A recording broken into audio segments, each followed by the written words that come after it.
emak mau membubarkan anak sekolah tawuran.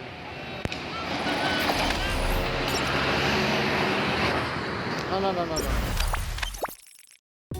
Sosok emak-emak viral bubarkan pelajar yang mau tawuran.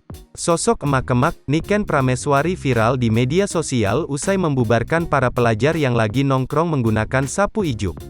Aksinya itu terjadi di Jalan Dr. Supomo, Tebet, Jakarta Selatan pada Senin, tanggal 26 September tahun 2022, siang.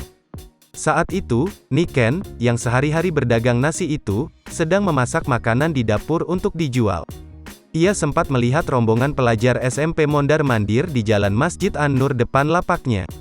Namun, perkataan Niken tak didengar oleh para pelajar tersebut. Tak berselang lama, Niken mendengar ada yang berteriak bahwa akan terjadi tawuran. Tanpa banyak berpikir, Niken secara spontan mengambil sapu ijuk di dekatnya dan menenteng ke arah luar Jalan Raya Supomo. Niken seorang diri nekat membubarkan pelajar sembari mengayunkan gagang sapu. Aksinya itu ternyata bikin nyali para pelajar ciut. Mereka kocar-kacir meninggalkan jalan itu. Niken sendiri saat ini mempunyai anak yang masih duduk di bangku SMP. Ia tidak mau jika anaknya ikut-ikutan tawuran akibat pengaruh lingkungan sekitarnya. Hal itu pula lah yang membuat Niken tanpa ragu langsung membubarkan para pelajar yang hendak tawuran di lingkungannya.